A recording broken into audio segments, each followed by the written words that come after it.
Sejam bem-vindos ao podcast Gestão em Beleza, o primeiro podcast português sobre gestão em beleza, onde conversamos sobre os desafios de valorizar, gerir e fazer crescer este setor. O meu nome é Tiago Carvalho, sou o anfitrião deste podcast e hoje estou com o Marco Ferreira, o primeiro homem em Portugal a tirar o curso de Estética. O podcast Gestão em Beleza está disponível em todas as plataformas, pode ser acompanhado nas nossas redes sociais e pode ser visto também em vídeo no nosso canal do YouTube. O Marco Ferreira, para além de ser o primeiro homem em Portugal a tirar o curso de Estética, há sensivelmente 20 anos, é, portanto, esteticista cosmetologista, aromaterapeuta, técnico de spa e técnico de balneoterapia, licenciado em terapia ocupacional e pós-graduado em terapia da mão e reeducação do membro superior, e penso que está também atualmente a doutorar-se em sexualidade humana. O Marco fez parte da equipa que desenvolveu o STESP em Estética, Cosmética e Bem-Estar no Instituto Politécnico de Leiria, o primeiro curso, para quem não sabe, o primeiro curso superior da área de Estética em Portugal.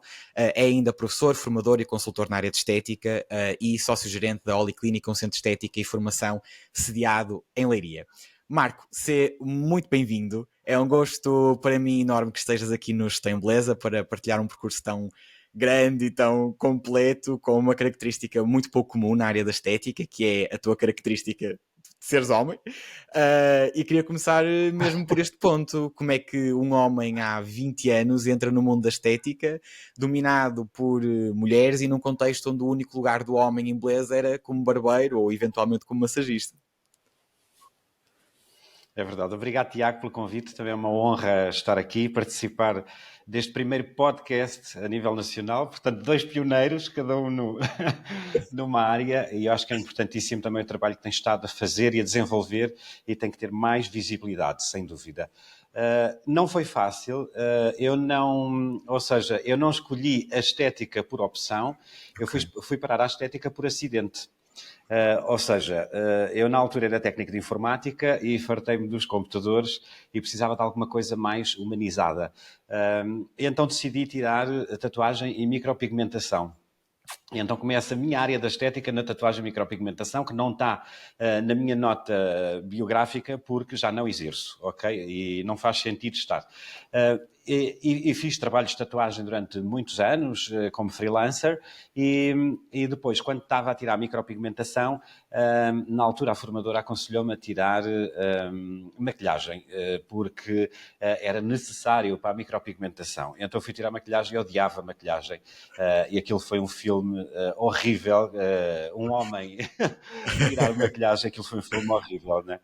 Mas depois acabei por me apaixonar pela maquilhagem, também segui um grande percurso da maquilhagem.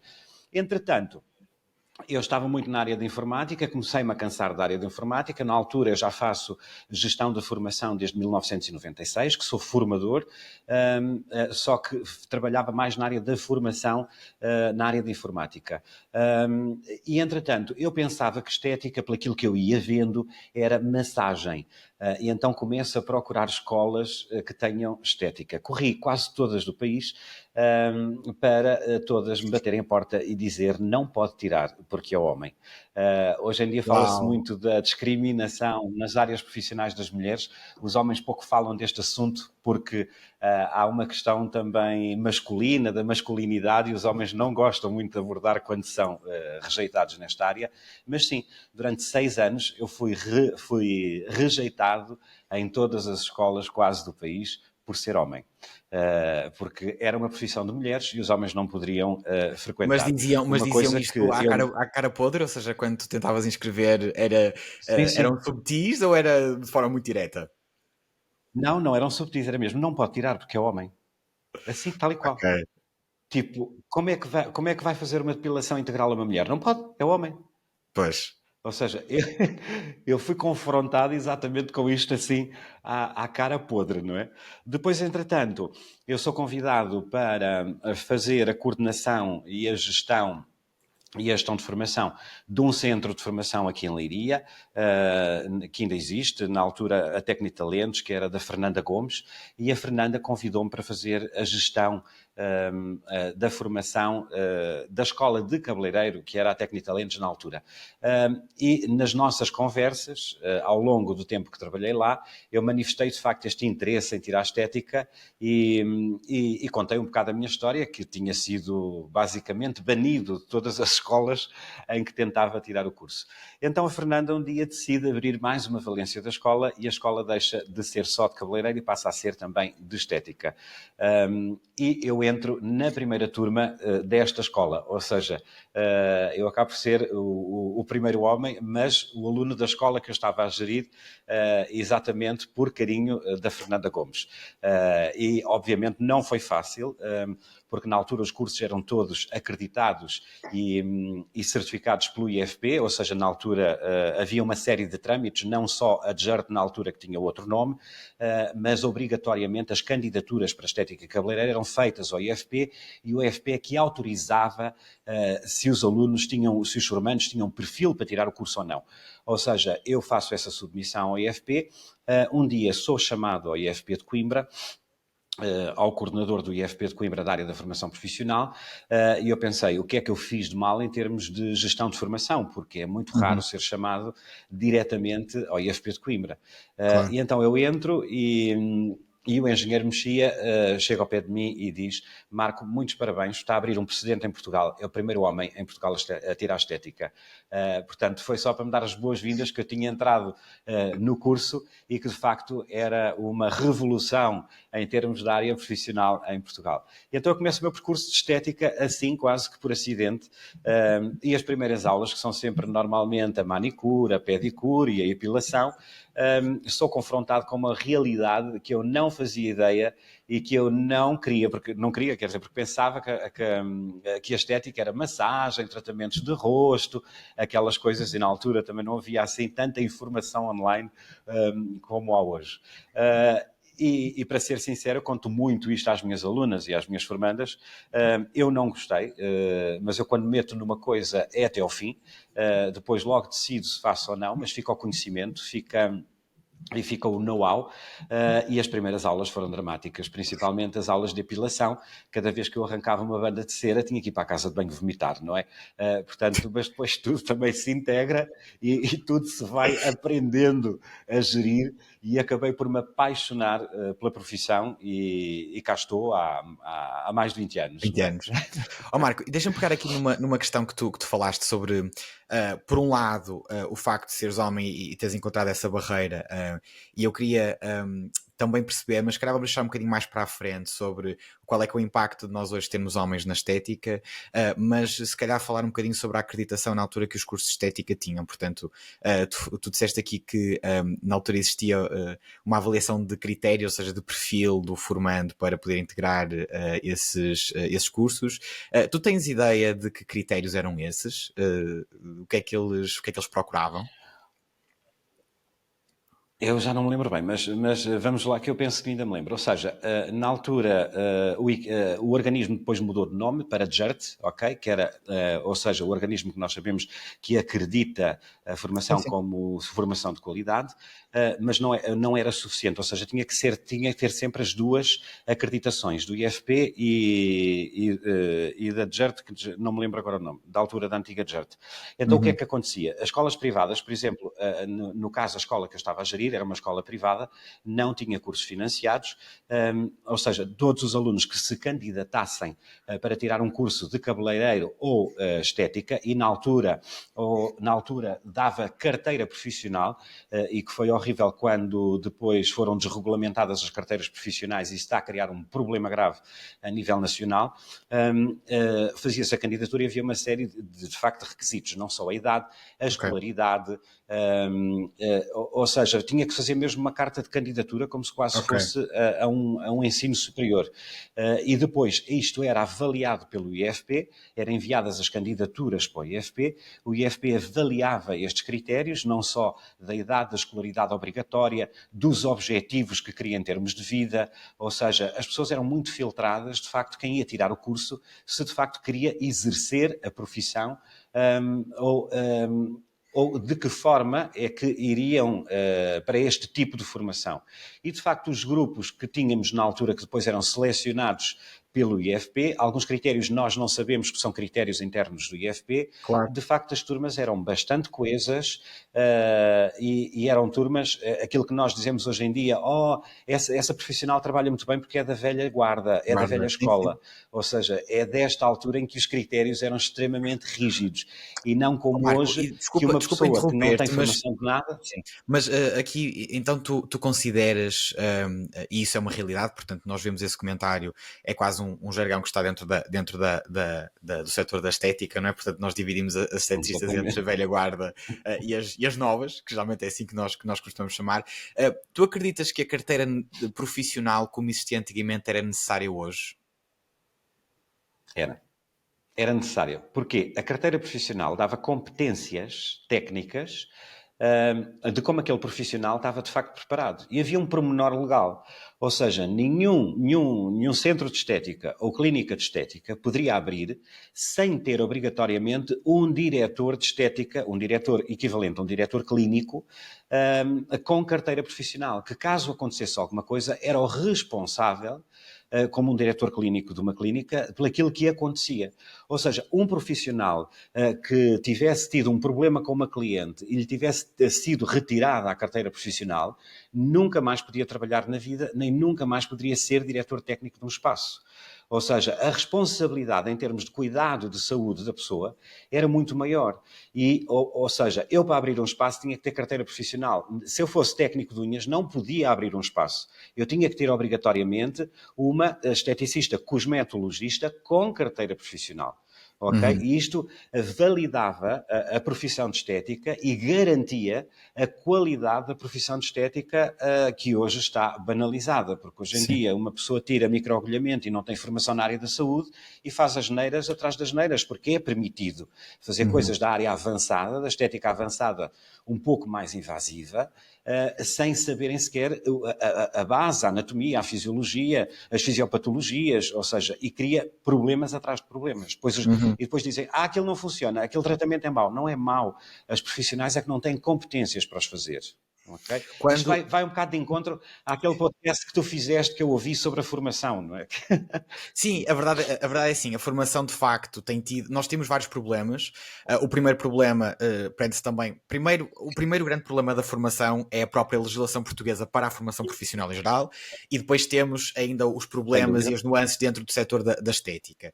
Mas deixa-me fazer também aqui uma pergunta, ou seja, tu consideras que a carteira profissional de facto faz falta quase também aqui por um critério de responsabilização da estética e também proteção do consumidor, não é? Portanto, nós garantimos que o facto de ter alguém que tem que ter carteira profissional, eu garanto ao cliente final, que é o cliente, na verdade, o usuário dos serviços, que a pessoa que me está a fazer aquele serviço tem essa competência. Mas assim, eu não tenho muito bem noção dos números, porque depois nós também temos um grande problema de números em Portugal, nós nunca sabemos muito bem o que é que existe, mas por uma amostra empírica, É verdade. já de milhares de clientes, eu tenho assim mais ou menos uma sensação de que cerca de 60 a 70% dos clientes, hoje, dos profissionais hoje a trabalhar de estética, já não têm carteira profissional.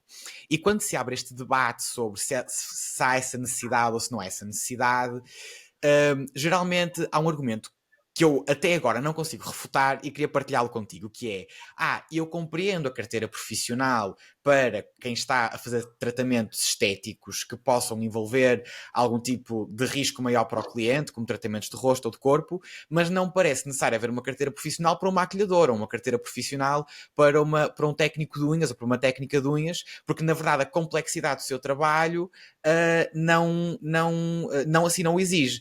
Contudo, também dizem que, ok, não há carteira profissional, mas, ou seja, a pessoa que é técnica de unhas também só pode fazer unhas, não pode fazer mais, não pode ir para além disso. Tu achas que a carteira profissional, ela devia ter exatamente o mesmo modelo que tinha quando foi banida, penso que em 2012 ou 2011, já não me recordo muito bem, ou achas que ela deveria ter aqui alguma adaptação para o tipo de profissional, entretanto, que o próprio mercado também foi trazendo? Isso tens toda a razão. Sim, deveria haver carteiras profissionais para regulamentar as profissões de alguma forma, mas não nos moldes antigos, porque os moldes Ok, antigos tínhamos massagista de estética, esteticista cosmetologista, barbeiro, pedicure, manicure, claro. não dá. Mas sim criar carteiras profissionais bastante, ou seja, bastante detalhadas, o que é as competências, o que é que são os skills de cada área e específicas para cada área. A carteira profissional de maquilhador, como há, por exemplo, em Inglaterra, uma licenciatura específica de maquilhador e tem a Uhum. sua carteira profissional com as suas áreas de intervenção, ok? Portanto, como uma carteira profissional de jornalista, não é? Quer dizer, e cada área ter de facto detalhada a sua carteira profissional, porque imaginemos, na área do maquilhador, que normalmente pensa-se que o maquilhador, o maquilhador é uma coisa muito inócua, não cria problemas. Não cria problemas. Então eu sou pioneiro no projeto de maquilhagem terapêutica a nível mundial. E o que é que faz a maquilhagem terapêutica? Trabalha doentes oncológicos e pessoas queimadas ou com deformidades no rosto. É preciso ter uma noção muito grande da fisiologia, da parte química, da cosmetologia, porque se eu usar um produto de maquilhagem numa pessoa que está a fazer uma quimio ou uma rádio, há determinados produtos e componentes da maquilhagem que podem reagir quimicamente com os resíduos tóxicos que a pessoa tem da quimio. Podemos criar aqui uma queimadura dupla por ação química de reações químicas intercruzadas. Ok? Ou num queimado, que tipo de maquilhagem vamos usar numa pessoa que sofreu 90% de queimadura no corpo e que tem o rosto com deformidades? A pele, quando é queimada, não tem poros. A pele fica lisa. Portanto, há que garantir o mínimo de respiração da pele. E poucos maquilhadores sabem disto.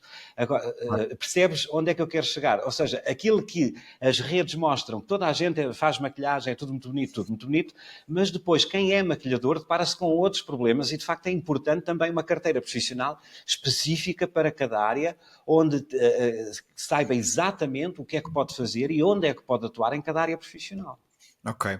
Mas também um dos outros argumentos que também é apresentado mais por quem não tem carteira profissional, não é? Portanto, quase como a defenderem-se dos ataques geralmente que existe. E é muito Claro. comum nós termos salas cheias de pessoas que têm carteira profissional, pessoas que não têm carteira profissional. E temos também aqui uma questão muito relevante nos últimos anos que tem que ver com profissionais imigrantes que têm qualificações de outras, ou seja, que o Portugal não reconhece a maioria das qualificações, Das mesmo a nível qualificações. europeu, que é uma coisa estranhíssima. Portanto, nós temos um quadro de referência europeu que nos lista as profissões e que profissões é que os Estados-membros reconhecem de outros, e Portugal é dos países que menos reconhece as carteiras profissionais de estética, mas temos também problemas como o caso geralmente das profissionais brasileiras que têm níveis de formação muito diferentes dos nossos e que aqui são Sim. enquadradas num regime muito quase nenhum, não é? Com um regime quase inexistente e que são tratadas como esteticistas. E, portanto, isto para dizer o quê? Geralmente, quando existem pessoas que não têm carteira profissional e que se tentam defender um bocadinho desta ideia, dizem, ok, eu até aceitava a ideia da carteira profissional, mas quem é que me vai dar formação? São aquelas escolas péssimas com aqueles formadores péssimos. Ou seja, na verdade, a carteira profissional hoje também não é garantia, porque também quem temos a dar formação hoje, e excetuando, nós temos muito bons exemplos, mas a grande maioria é um péssimo exemplo. Alguma sugestão de como é que nós Sem poderíamos dúvida. resolver esta questão do sistema de formadores na área da Ah, beleza? Há uma sugestão e grande. É assim, se nós repararmos, por exemplo, as carteiras profissionais ou as cédulas profissionais, agora é mais cédulas profissionais, eu, por exemplo, enquanto terapeuta ocupacional, eu tenho uma cédula profissional enquanto terapeuta ocupacional, ok? Que me defende as minhas competências e que se eu fizer a asneira, vou ao tribunal e tiro a cédula profissional e não posso exercer mais a profissão. Claro. Obviamente, as coisas como estão, eu penso que isto seria só possível quando o curso tem um nível superior, ok? Ok. Porquê?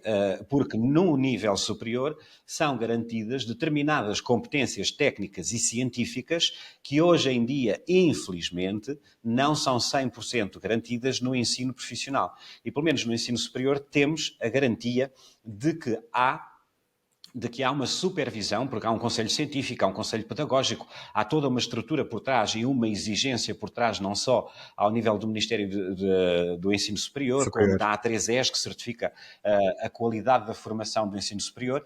Portanto, há toda uma monitorização constante deste tipo de formação. E, de facto, é urgente começarmos a ter formação nível 5, como técnico superior, e, quem sabe, futuramente, o nível 6, ok? E fica aqui levantado um véuzinho. O nível 6, Eu penso que licenciatura já em existe, eu estética. penso que já foi Porque não, aprovada uma licenciatura em estética, há, penso também em Leiria, há se não estou uma. em erro. Não, em Leiria ainda não. Existe em Lisboa, Lisboa, e eu estou a preparar a comissão para montar no público, porque a de Lisboa é privada, eu estou a claro, preparar uma comissão para montarmos a licenciatura no público em Portugal. Ok? ok. Portanto, Uma coisa que, ou seja, eu já percebi aqui a vai tua ser duro. posição sobre, ok, tu por uma forma de nós conseguirmos aqui garantir o profissionalismo e o rigor na profissão de estética é através, eventualmente, do ensino superior. Quem é que vai lecionar no ensino superior as cadeiras de estética? Uma boa questão, porque é assim, a questão que tu fazes é incrível, porque é assim, só podem dar aulas no ensino superior quem tem formação superior, não é? Ou Exato. seja, e aqui surge um problema que a maioria das escolas não consegue ter o curso exatamente por essa situação. Eu tenho uma Pois. vantagem. Quero dizer, tenho uma vantagem porque tenho uma equipa de colegas incrível, e colegas de há muitos anos, também esteticistas, que tiraram outras licenciaturas. Por exemplo, a Zaida tirou licenciatura em enfermagem, a Olívia tirou licenciatura em enfermagem e dietética e nutrição, a Liliane também é esteticista cosmetologista, tirou enfermagem, o David Tunhon, que é técnico de balneoterapia, tirou licenciatura em enfermagem. Ou seja, eu consegui juntar profissionais da estética que tiraram licenciaturas, mestrados e alguns agora também estão a fazer doutoramento para alavancarmos a profissão. Exatamente para Uhum. conseguirmos criar as licenciaturas porque temos que ter doutoramento. Ou seja, e isto é muito importante, os professores das práticas vão ser sempre professores em que a sua formação de base da prática é a estética. Ok? E que foram investindo no seu percurso e têm uma abordagem da estética agora mais científica, mais na área da saúde e com uma consciência diferente daquilo que se dá ao nível profissional. Portanto, são profissionais também de grande valor e de grande evolução ao nível pessoal e profissional. E esse Uhum. cuidado é preciso ter, porque ter pessoas que não são da área da estética a dar estética num curso superior não vai dar certo quando chegarem ao mercado de trabalho. É que esta é a questão, ou seja, nós temos dentro da área da estética não é única, isto existe também na área, por exemplo, da cozinha ou até da mecânica, ou seja, nós Sim? temos uma grande parte a maioria dos formadores de estética e que, no meu entender, com competência, não têm curso superior. E portanto isto aqui limita muito, ou seja, o facto de nós podermos eventualmente caminhar para que uma profissão seja regulada via curso superior. Nós teríamos não só a questão de quem é que vai formar em massa, não é? Porque nós teríamos que formar em massa muita gente, e em segundo lugar é como é que nós iríamos transitar as esteticistas atuais, iríamos obrigar a que toda a gente passasse por 3 anos, ou 4, ou enfim, o tempo que fosse o ensino superior, ou existiria aqui alguma, quase que quem era até agora fica com a cédula profissional, os novos é que têm que passar pela licenciatura, tal como já aconteceu em algumas profissões. Algumas profissões. Isso é uma coisa que tem que ser discutida, mas há uma realidade que eu estou a deparar-me que acho muito interessante, que é as profissionais que já estão há muitos anos no mercado. Por exemplo, neste técnico superior de estética, metade da turma este ano são profissionais. Exatamente porque sentem que têm que ter uma qualificação maior. Claro. Ou seja, são trabalhadoras estudantes que estão a tirar o curso. O teste são 2 anos, mas a verdade é que elas, com todo o historial que têm para trás e todas as formações que têm e mesmo a prática profissional, elas pedem pedidos de equivalências e estão a ser dados pedidos de equivalência a grande parte das cadeiras. Claro. Ou seja, o que também é bom para elas em termos de qualificação. Em termos de licenciatura, não sei como é que vai ser, porque depois vai-se ter que perceber como é que se vai encaixar estas pessoas num grau superior, provavelmente num grau superior de licenciatura, Claro. provavelmente vai-se ter que criar um mecanismo de reavaliação, ou seja, se cumprirem aqueles requisitos, como se fez antigamente a evolução dos antigos bacharelatos para licenciatura, ou Candidaturas. seja, faziam provas de que tinham aqueles requisitos mínimos e depois tinham um ano só de algumas cadeiras para conseguir a equivalência para a licenciatura. Não sei, depois vai ter que ser discutido, muito bem discutido com as comissões científicas, para tentar perceber como é que depois se vai alavancar, de facto, todas estas pessoas. Mas era urgente uma situação destes. E é inevitável não tocar aqui num ponto também que às vezes passa um bocadinho ao lado dos profissionais em Portugal, mas também é a questão da vontade política, porque nós temos tido muitas propostas no sentido de regulamentar e legislar sobre a profissão de estética.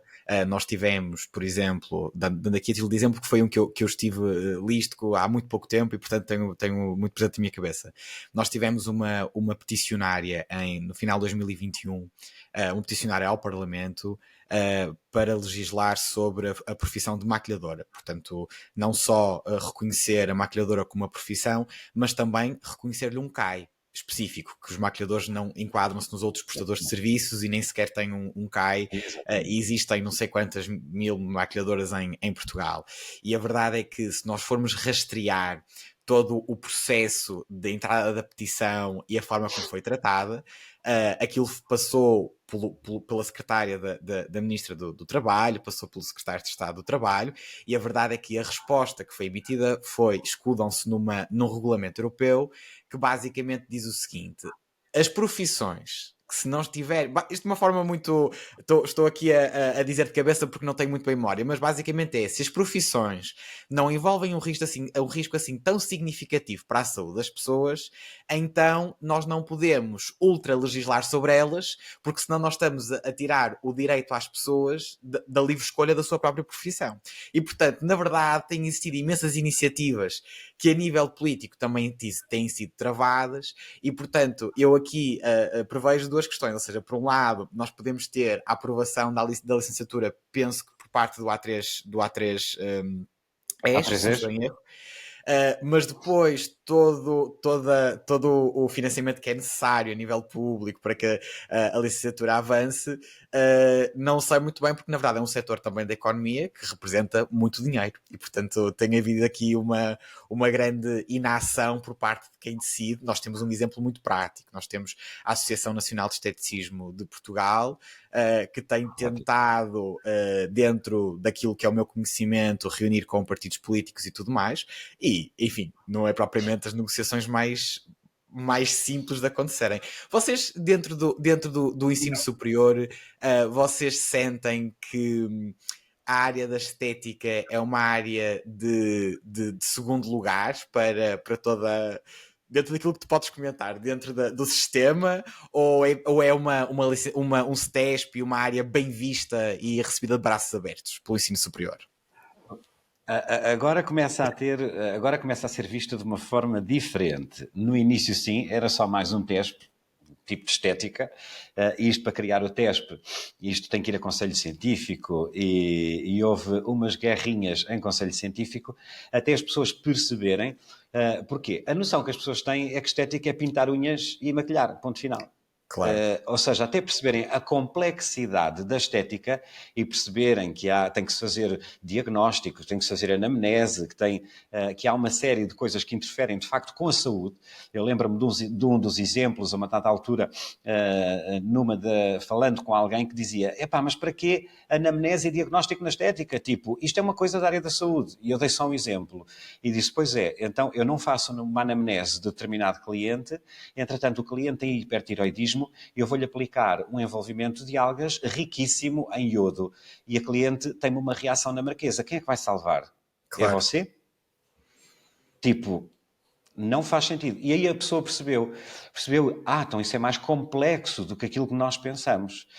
Ou seja, e no início foi complicado porque pensavam, mais um teste de pintar unhas e tal. Atualmente não. Atualmente o teste está muito bem visto e é quase o TESP menino dos olhos da Escola Superior de Saúde de Leiria. Não devia dizer isto, senão o diretor vai me cair em cima. Mas ou seja, toda a escola trata o teste de estética com muito carinho, porque de facto já perceberam que é muito mais, é também uma área da saúde, mas é uma área da saúde mais virada para o embelezamento e para o bem-estar, não só físico, emocional e tratamento de algumas áreas, não é? Mas já começa a ser visto como uma área técnica e não como uma área de embelezamento apenas. O início foi difícil, mas agora não. Agora é muito bem visto, é muito bem acolhido e toda a gente está sempre preocupada com o teste de estética e toda a gente ajuda a dinamizar toda esta máquina. É muito interessante. A mudança de mentalidades tem sido muito interessante. E Marco, os médicos estão a intrometer-se demasiado na área da estética? Isso é um filme... Isso é uma... Até me engasguei. Isso é uma questão tão delicada, Tiago. Pois é, eu faço as perguntas, tu respondes àquilo que for possível responder, não é? Então eu vou dizer, eu que não tenho nada a perder, eu vou Eu aqui posso fazer falar, não tem problema. Mas então eu se calhar dou aqui Eu algum posso... contexto à questão, porque na verdade isto é um comentário um pouco informal que os profissionais de estética fazem, que é, os médicos agora querem ficar, que perceberam onde é que está a mina de ouro e querem dedicar-se a esta área. A verdade é sim, existe de facto muito bons médicos a praticar na área da estética, mas será que numa visão de quem defende a estética, será que é muito importante que haja um limite claro entre a medicina, entre aquilo que é a área médica e aquilo que a estética pode ou não fazer? Ou os médicos têm razão em vir dizer, por muitas fontes, incluindo até com inspeções e autoridades do Estado, dizer assim, não podem fazer nada disso, só podem é pintar unhas e arranjar sobrancelhas, porque o resto é a nossa competência. Não, vamos lá dividir as coisas, porque depois mete-se tudo no mesmo saco também, não é? Os profissionais gostam muito de meter tudo no mesmo saco. Então vamos dividir as áreas. Uma coisa é, de facto, há médicos com especialidade em medicina estética, ok? Ponto. Há médicos, cirurgiões plásticos, ponto, ok? E depois há médicos em diversas especialidades. Aqui, o importante é tentar perceber. Os médicos não é uma questão... Eu trabalho com muitos médicos e não é uma questão de eles se quererem meter na nossa área. A verdade é que há uma série de procedimentos mais invasivos que as profissionais ao longo dos anos foram cometendo erros e que se querem tirar da alçada da estética. Por exemplo, um exemplo muito simples. Eu, quando comecei na área da estética, era previsto que a esteticista fizesse mesoterapia. Eu tirei formação de mesoterapia, fiz muita mesoterapia e depois foi proibido. A mesoterapia passou a ser um ato médico, ok? Porque é um injetável, implica perfuração do tecido e por aí fora. Ok, tudo bem, é válido, passou para a alçada da área médica. Isto porquê? Porque houve muitos profissionais a fazerem, de facto, muitas asneiras, a criarem fibroses, a fazerem cocktails de compostos mesoterapêuticos que mandavam as pessoas para o hospital. Ou seja, as coisas são retiradas, não são retiradas por obra e graça de uma entidade qualquer. É porque há um histórico e há, de facto, uma série de reclamações que justificam retirar aquilo de determinada alçada profissional, seja ela da estética ou seja ela de outra área qualquer, não é? Agora, nós não nos devemos revoltar contra os médicos ou contra outra área profissional. Devemos revoltar contra os profissionais que fazem um mau trabalho, que põem em causa os procedimentos que nós estamos a fazer e que vão passar para a alçada médica. Portanto, porquê? Porque, teoricamente, vão ter um maior controle de qualidade, mas também sabemos que há muitos médicos a fazerem asneira. Portanto, claro. Ou seja, aqui, o passar para a alçada médica, eu acho que, sim, as coisas devem estar bem definidas, o que é da área médica, o que é da área estética, mas também acho que não deve ser retirado tudo à estética, porque há procedimentos que a estética deve e pode continuar a fazer, claro. Portanto, cada macaco no seu galho. Depois há outros médicos que são muito abertos, por exemplo, eu trabalho com alguns cirurgiões plásticos e que de facto defendem, não, isto é da área da estética, eu faço a cirurgia, o pré e o pós-operatório é feito pela esteticista e é feito pela fisioterapeuta, e a fisioterapeuta faz este procedimento, a esteticista faz este. Isto, na maioria das boas clínicas de cirurgia plástica, está muito bem definido, este claro. Tipo de competências. o que é da área da enfermagem, o que é da área do médico, o que é da área da esteticista. E, de facto, trabalham em equipa multidisciplinar, com resultados absolutamente incríveis. Ok? E, inclusivamente, muitas das vezes a esteticista está em bloco. Ou seja, agora, o problema é, de facto, as tais banalizações e as asneiras que se vão fazendo e que depois vão fazendo, criando estes highlights que a comunidade médica vai vendo, é melhor tirar aquilo àqueles porque eles só estão a fazer asneira, estão a pôr em causa a saúde de X pessoas, que já aconteceu ao longo deste ano. Ou seja, temos que nos pôr no nosso lugar e avaliar tudo de um prisma de fora. Não é os médicos que querem tudo. Se calhar também há maus profissionais a trabalharem de forma errada, que faz com que isto seja visto da comunidade médica e que se calhar é melhor retirar. Portanto, não podemos estar tão centrados de os médicos querem. Não é bem assim, há outros fatores por trás. Claro. Então, Isto não defendendo ninguém, não é? claro, e eu não vou tocar aqui mais neste ponto. Assim, uma pergunta, Podes estar à vontade. até já, porque nós, na verdade, o tempo passa sempre a voar e nós já estamos a chegar quase ao fim do Ai, nosso mesmo. podcast. Mas dizendo o seguinte, nós, ou seja, defendendo uma profissionalização da área da estética, seja via ensino superior, seja via formação profissional ou outra coisa qualquer, portanto, podendo nós retomarmos uma carteira ou retomarmos uma cédula profissional, dentro da área da estética, para ti, quais é que seriam as cédulas mais necessárias? Quais eram as divisões necessárias que nós temos dentro da estética? Portanto, cédula estética geral, ou faria sentido nós dividirmos em 3, 4, 5 áreas, 6 áreas principais? Por acaso nunca me debrucei sobre o assunto, não é? Ok, Não me debrucei porquê? Porque agora temos um problema, que a formação profissional é seccionada, é modular. Ao ser modular, vai complicar o tipo de cédulas que vão ser criadas. Porque quando era claro. só esteticista, cosmetologista, massagista de estética, manicure e pedicure, facilitava. Agora, ou seja, o esteticista cosmetologista desapareceu. Ou seja, a esteticista já não sai em termos profissionais com umas competências tão boas de cosmetologia como era na altura, que é um erro. Ok? Agora há só a esteticista, o auxiliar de estética. Ou seja, há aqui, eu acho que na formação profissional houve aqui uma série de coisas que também alteraram e vieram misturar um bocadinho. Agora, assim, pensando geralmente, deveria haver de facto, uma cédula profissional de esteticista, em que englobasse todas as competências técnicas da pessoa, fosse ela de ensino profissional ou de ensino superior, e eu gosto muito do ensino profissional, acho que é super importante. Uma cédula, ora, estava a falar esteticista, maquilhador é fundamental. Ok? Nunca houve, eu acho que é fundamental haver uma cédula de maquilhador. Eu tinha-me lembrado aqui de um ou dois pontos e agora esqueci-me. Acontece. Esqueci-me mesmo. Mas eu Técnico de spa, técnico de balneoterapia, ok, também são importantíssimos. Os técnicos de balneoterapia, que são os profissionais que trabalham em balneários termais, também estão muito, ainda estão pior que a estética, porque são considerados de terceira ou quarta. pois, Portanto, e é uma área que lida diretamente com a saúde e são importantíssimos. Portanto, eu acho que deveria haver estes chavões destas áreas profissionais, mais da área do bem-estar, e das áreas técnicas, devia haver uma certificação. Depois, os auxiliares ou formações com menos unidades curriculares, tipo auxiliar de estética, não me faria sentido haver uma cédula profissional. Porquê? Porque aí teria que trabalhar para ter mais competências para ser um técnico com cédula profissional. claro. Ok? Penso que dividiria mais, assim a frio, assim nestas áreas. Muito bem, então pegando aqui, voltando, ou seja, nós terminamos sempre com o início, ou seja, pegando aqui na questão do homem e a estética, nós ainda vemos muito dentro da estética as profissionais em geral, porque são mulheres, apesar de já vou conhecendo alguns homens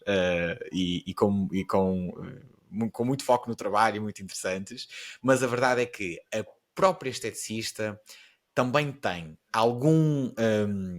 Eu não vou dizer preconceito, porque não acho que seja real, mas também tem aqui algo interno que atende homens, gosta muito de homens, para determinados tipos de tratamentos. Por exemplo, é quase comum eu ver esteticistas que eu não faço depilação a virilhas de homens, ou eu não faço massagem que envolva não sei o que com homens.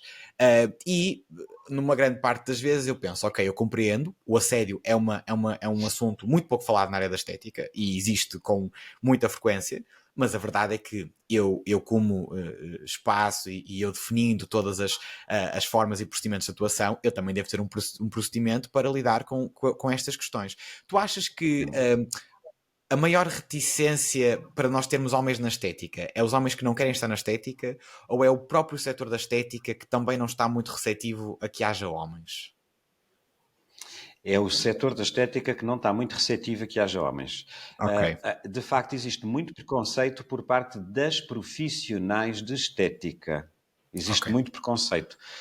Não vou fazer uma epilação completa a um homem porque ele me pode assediar. Existe assédio, como eu também tenho assédio em gabinete por parte de mulheres, claro, ok? Mas a profissional, se conseguir implementar limites e logo a atitude, a nossa atitude perante o cliente, a partir do momento que o recebemos, define como é que vai ser o comportamento do cliente. Ponto. claro, Só que, de facto, ninguém explica isto. Ninguém forma e ninguém ensina a lidar com isto. Porquê?